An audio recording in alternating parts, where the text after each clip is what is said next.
Hi friends, welcome to KBC சமையல். நம்ம எப்போதுமே வந்து ஸ்வீட்டில் தான் வந்து டோனட் வந்து செஞ்சு சாப்பிட்ருப்போம். இன்றைக்கி வந்து ரொம்ப வித்தியாசமாக ரொம்ப டேஸ்ட்டான நல்ல மொறுமொறுப்பான பொட்டேட்டோ வச்சு வந்து டோனட் வந்து செஞ்சுருக்கோம். செம்ம டேஸ்ட்டாக வந்து இருக்கும், நல்ல மொறுமொறுப்பாக இருக்கும். ஈவினிங் நேரத்தில் 10 நிமிஷத்தில் வந்து செஞ்சு முடிச்சிடலாம். செம்ம டேஸ்ட்டாக இருக்கும். எப்படி செய்யுதுன்னு பார்த்துடலாம் வாங்க. வீடியோக்குள்ளே போகிறதுக்கு முன்னாடி நம்ம சேனல் ஃபஸ்ட் டைம் நீங்கள் பார்க்குறீங்க, சப்ஸ்கிரைப் பண்ணிக்கோங்க. பக்கத்தில் இருக்கிற பெல் ஐக்கானும் கிளிக் பண்ணி இதில் ஆல் ஆப்ஷனும் சேவ் பண்ணி வச்சுக்கோங்க. அப்போ தான் நான் போடக்கூடிய ஒவ்வொரு வீடியோஸும் நோட்டிஃபிகேஷனாக வரும். சப்ஸ்கிரைப் பண்ண பார்க்குற புது வியூவர்ஸும் மறக்காம சப்ஸ்கிரைப் பண்ணி சப்போர்ட் பண்ணுங்கள். வாங்க வீடியோக்குள்ளே போகலாம். இப்போ நான் வந்து 2 பெரிய உருளைக்கிழங்கு எடுத்து நல்லா வேக வச்சு தோல்லாம் எடுத்து வந்து வச்சுருக்கேன். இப்போ இதை நல்லா நம்ம மசிச்சு வந்து எடுத்துப்போம். நான் கொஞ்சம் சூடாக இருக்கிறதுனால மேஷர் யூஸ் பண்ணி நல்லா மசிச்சு எடுத்துக்கிறேன். நீங்கள் வந்து உங்கள்கிட்ட மேஷர் இல்லைன்னா ஒரு ஸ்பூன் இல்லை ஃபோர்க் வச்சு கூட நீங்கள் நல்லா மசிச்சு எடுத்துக்கணும். கட்டி கட்டியாக இருக்கக்கூடாது, நல்லா வந்து ஸ்மூத்தான ஒரு மாவு மாதிரி ஆகிடணும். அந்தளவுக்கு நல்லா வந்து மசிச்சு வந்து எடுத்துக்கோங்க. நம்ம எந்த அளவுக்கு மசிக்கிறோமோ அந்தளவுக்கு ஸ்நாக்ஸும் நல்லா பர்ஃபெக்டாக வந்து வரும். இல்லைன்னா கட்டி கட்டியாக அந்த மாதிரி இருக்கும். இதே போல் இப்போ நல்லா வந்து மசிச்சு வந்து எடுத்துக்கலாம். இப்போ நம்ம நல்லா வந்து மசிச்சு வந்து எடுத்துட்டோம். இப்போ ஒரு அகலமான மிக்சிங் பவுலில் நம்ம மேஷ் பண்ணி வச்சுருக்க அந்த பொட்டேட்டோஸ் எல்லாமே வந்து சேர்த்துடலாம். நம்ம கொஞ்சம் பெரிய மிக்சிங் பவுலில் மிக்ஸ் பண்ணும்போது கொஞ்சம் ஈஸியாக வந்துருக்கும். இப்போ எல்லா உருளைக்கிழங்கையுமே வந்து சேர்த்தாச்சு. இப்போ இதுக்கு தேவையான அளவுக்கு உப்பு வந்து சேர்த்துக்கலாம். 1/4 ஸ்பூன் சாட் மசாலா. நம்ம சாட் மசாலா சேர்க்கும் போது ஃப்ளேவர் ரொம்ப சூப்பராக இருக்கும், டேஸ்ட்டாகவும் இருக்கும். இருந்ததுன்னா சேர்த்துக்கோங்க. 1/4 ஸ்பூன் கரம் மசாலா, 1 ஸ்பூன் வத்தல் தூள். நீங்கள் உங்கள் காரத்துக்கு தகுந்த மாதிரி சேர்த்துக்கோங்க. பொடி பொடியாக கட் பண்ணி வச்சுருக்க கொத்தமல்லி இலை. கொத்தமல்லி கொஞ்சம் நிறையவே சேர்த்துக்கோங்க, டேஸ்ட் ரொம்ப சூப்பராக இருக்கும், நல்ல வாசமாகவும் இருக்கும். 1/4 ஸ்பூன் அரிசி மாவு, 3/4 ஸ்பூன் கார்ன்ஃப்ளவர். இப்போ எல்லாத்தையுமே சேர்த்தாச்சு. இப்போ நல்லா வந்து மிக்ஸ் பண்ணி விட்டுடுவோம். தண்ணி எதுவுமே சேர்க்க தேவையில்லை, அப்படியே மிக்ஸ் பண்ணி எடுத்துக்கோங்க. ஃபஸ்ட்டு மிக்ஸ் பண்ணது கொஞ்சம் கஷ்டமாக இருந்த மாதிரி இருக்கும். அப்புறம் அந்த உருளைக்கிழங்கு வந்து ஈரத்தை வச்சு நல்லா மிக்ஸ் பண்ணி எடுத்துக்கோங்க. இந்த ரெசிபிக்கு வந்து நிறைய மசாலா எதுவுமே தேவையில்லை, வெங்காயம் எதுவுமே தேவையில்லை. ரொம்ப ஒரு ஈஸியான ஒரு ரெசிபி தான். டேஸ்ட் ரொம்ப ரொம்ப சூப்பராக வந்து இருக்கும். பாருங்கள், நான் வந்து கொஞ்சம் கூட தண்ணி எதுவுமே சேர்க்கலை. ஃபஸ்ட்டு மிக்ஸ் பண்ணும் போது கொஞ்சம் கஷ்டமாக இருந்த மாதிரி இருக்கும். இப்போ நல்லா மிக்ஸ் பண்ணிட்டிங்கன்னா இந்த இது வந்துடும். தண்ணி வந்து உங்களுக்கு தேவைப்படாது. ரொம்பவும் தண்ணி சேர்த்துட்டிங்க அப்படின்னா ஒழுங்காக வந்து வராது. எண்ணெயில் போடும் போதே அவ்வளோவும் வந்து மிக்ஸ் ஆகி கரைஞ்சிரும். அதில் வந்து தண்ணி சேர்க்காம முடிஞ்ச அளவுக்கு நல்லா வந்து மிக்ஸ் பண்ணி எடுத்துக்கோங்க. நல்லா மிக்ஸ் பண்ணியாச்சு. இப்போ எல்லாத்தையும் சேர்த்து நல்லா கைனால் மிக்ஸ் பண்ணி எடுத்துப்போம். அழுத்தம் கொடுத்து பிசையும் போது கட்டி எதுவுமே இருக்காது. மாவு நல்லா வந்து அந்த உருளைக்கிழங்கு சாஃப்டாகி வரும். நான் சொன்ன மாதிரி நீங்கள் தண்ணி சேர்க்க தேவையில்லை. கொஞ்சம் கூட தண்ணி சேர்க்கல, இந்தளவுக்கு நல்லா வந்து வந்திருக்கு. மாதிரி ஷீட் ஒன்று கீழே வந்து நான் விரிச்சிருக்கேன். இப்போ அதில் நம்ம எடுத்து வச்சுருக்கேன் அந்த உருளைக்கிழங்கு இதை வந்து சேர்த்துடலாம். கீழே வந்து எண்ணெய் வந்து அடைய வச்சுருக்கேன், நம்ம வந்து ஒட்டாமல் வர்றதுக்காக. நீங்கள் உங்களுக்கு இந்த மாதிரி ஷீட் வந்து இல்லை அப்படின்னா நீங்கள் வந்து சப்பாத்தி கட்டையில் கூட இது வந்து 2 பாதியாக வேணால் பிரித்து கூட நீங்கள் செஞ்சுக்கலாம். கையிலையும் கொஞ்சம் நல்லா வந்து எண்ணெய் தடவிக்கோங்க. இந்த மாதிரி நல்லா நீங்கள் அழுத்தி விட்டுக்கோங்க. ஒரு சப்பாத்தி கட்டையிலையும் கொஞ்சமாக வந்து எண்ணெய் வந்து தேய்ச்சிக்கலாம். தேய்ச்சிட்டு இந்த மாதிரி நல்லா வந்து தேய்ச்சி விட்டுக்கோங்க. இல்லை நீங்கள் கையால் கூட வந்து தேய்ச்சி வந்து எடுத்துக்கலாம். ஈவனாக வர்றதுக்காக நான் வந்து இந்த மாதிரி சப்பாத்தி கட்டையை வந்து எடுத்துருக்கிறேன்.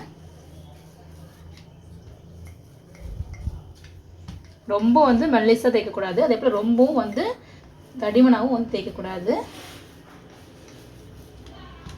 ரவுண்ட் ஷேப்பில் தான் தேய்க்கணும்லாம் கிடையாது. இந்த மாதிரி வந்து தேய்ச்சி வந்து எடுத்துட்டோம். இப்போது இந்த மாதிரி ஒரு ஷார்ப்பான ஒரு கிளாஸ் வந்து எடுத்துக்கலாம். அதை வந்து இப்படி இந்த மாதிரி ரவுண்ட் ஷேப்பில் நம்ம கட் பண்ணி எடுக்க போகிறோம். இதே போல் எல்லாத்துலேயும் வந்து ரவுண்ட் ஷேப்பில் வந்து கட் பண்ணிக்கலாம். இந்த மாதிரி நீங்கள் ஷார்ப்பான கிளாஸ் வச்சு யூஸ் பண்ணி கட் பண்ணும்போது நல்லா ஈஸியாக கட் ஆகி வரும். உங்கள்கிட்ட குக்கி கட்டர் இருந்துச்சு அப்படின்னா அதை கூட நீங்கள் வந்து யூஸ் பண்ணிக்கலாம். என்கிட்ட இல்லாததுனால நான் வந்து இந்த மாதிரி ஒரு கிளாஸ் வந்து எடுத்துருக்கிறேன்.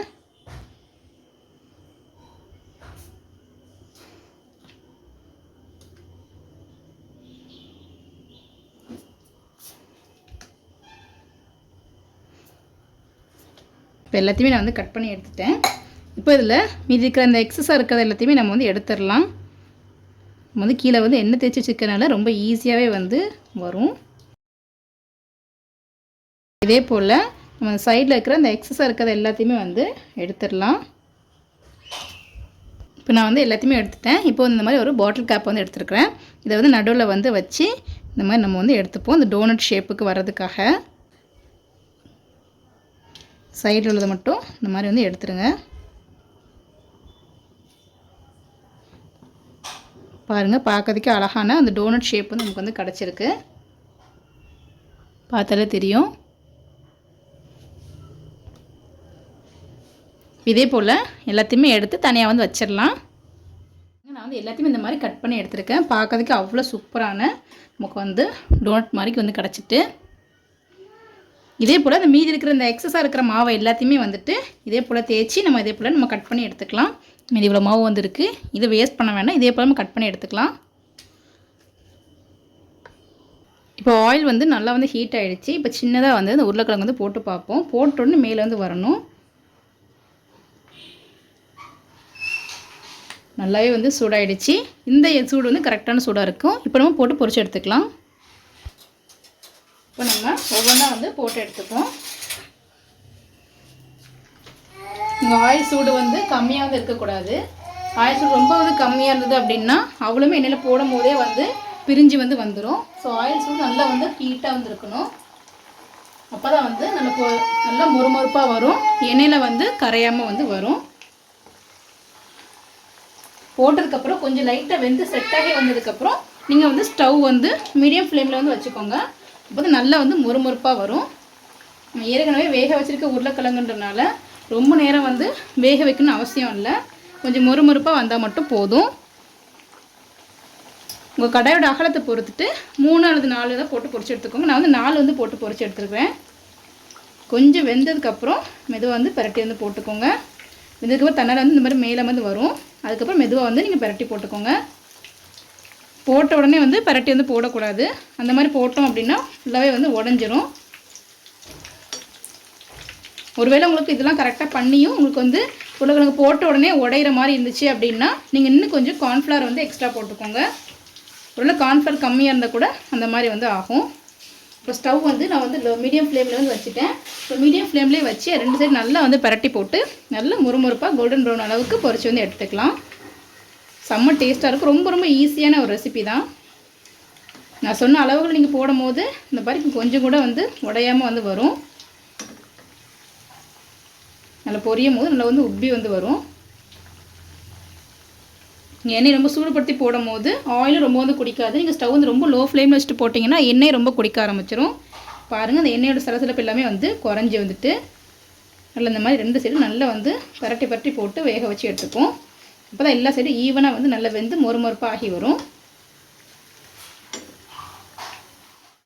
இப்போ 2 சைடும் நல்லா வந்து நல்லா மொறுமொறுப்பாகி கலர் நல்லா சேஞ்ச் ஆகி வந்திருக்கு. அந்த எண்ணெயோட சலசலப்பு நல்லாவே வந்து குறைஞ்சிட்டு இப்போ எண்ணெய் நல்லா வந்து வடித்து வந்து எடுத்து வந்து வச்சிடலாம். பாருங்கள், பார்க்கவே அவ்வளோ சூப்பராக வந்துருக்கு. நல்லா உளுந்த வடை மாதிரி நல்லா வந்து சூப்பராக வந்து வந்திருக்கு. இப்போ வந்து ஒரு டிஷ்யூ பேப்பரில் தூக்கி வச்சிடலாம். இது இருக்கிற எக்ஸஸாக எல்லா எண்ணெய் எல்லாமே வந்து அந்த டிஷ்யூ பேப்பரில் வந்து வச்சா சரியாயிடும்.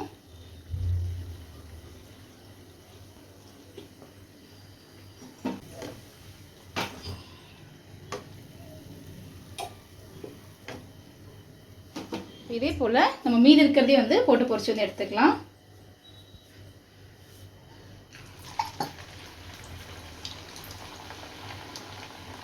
போட்ட உடனே எண்ணெய் சூடு நல்லா இருந்திருக்கணும். அப்போ தான் வந்து கரையாமல் வந்து வரும்.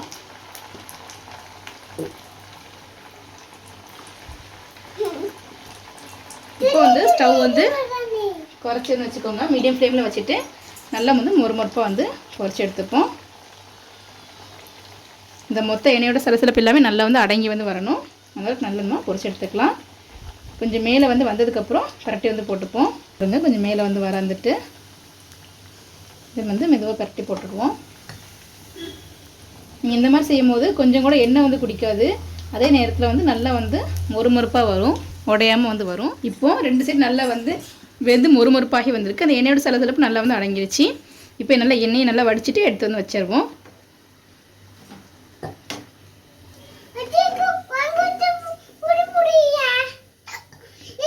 போல் எல்லாத்தையும் வந்து பொரிச்சு வந்து எடுத்துப்போம்.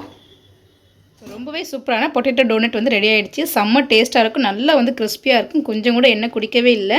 ஈஸியான ரெசிபி தான், 10 நிமிஷத்தில் வந்து வேலை வந்து முடிஞ்சிடும். கொஞ்சம் கூட மசாலா எதுவுமே உதிராமல் சூப்பரான உருளைக்கிழங்கு டோனட் வந்து செஞ்சுட்டோம். செம்ம டேஸ்ட்டாக இருக்கும். நம்ம எப்போதுமே வந்து ஸ்வீட்டில் தான் வந்து டோனட் வந்து சாப்பிட்ருப்போம். இந்த மாதிரி வந்து கொஞ்சம் டிஃப்ரெண்ட்டாக செஞ்சு கொடுத்து பாருங்கள். வீட்டில் இருக்கிற குழந்தைங்க எல்லாருமே வந்து அவ்வளோ விரும்பி வந்து சாப்பிடுவாங்க. வீட்லேயே வந்து ஸ்கூலுக்கு ஹாலிடேலாம் விட்டாச்சு, வீட்டில் குழந்தைங்க ஏதாவது ஸ்நாக்ஸ் கேட்டுகிட்டே இருப்பாங்க. அப்போ இந்த மாதிரி நீங்கள் செஞ்சு கொடுத்து சாப்பிட்டு பாருங்கள், ரொம்ப ரொம்ப சூப்பராக இருக்கும். இது ஒரு காம்பினேஷனுக்கு நான் வந்து டொமேட்டோ கெச்சப் வந்து வச்சுருக்கேன். அதோட சேர்த்து டிப் பண்ணி சாப்பிடும்போது செம்ம டேஸ்ட்டாக வந்து இருக்கும். நல்ல மொறுமொறுப்பான சூப்பரான ஈவினிங் ஸ்நாக்ஸ் வந்து செஞ்சு முடிச்சிட்டோம். நீங்களும் வீட்டை ட்ரை பண்ணி பார்த்துட்டு எப்படின்னு சொல்லி எங்களுக்கு கமெண்ட் பண்ணுங்கள். இந்த வீடியோ உங்களுக்கு பிடிச்சிருக்குன்னு நினைக்கிறேன். பிடிச்சிருந்தா லைக் பண்ணிக்கோங்க, உங்கள் ஃப்ரெண்ட்ஸ் அண்ட் ஃபேமிலிஸ்க்கும் ஷேர் பண்ணுங்கள். இது போல் நிறைய வீடியோஸ் பார்க்குறோம், மறக்காம சேனலுக்கு சப்ஸ்கிரைப் பண்ணிக்கோங்க.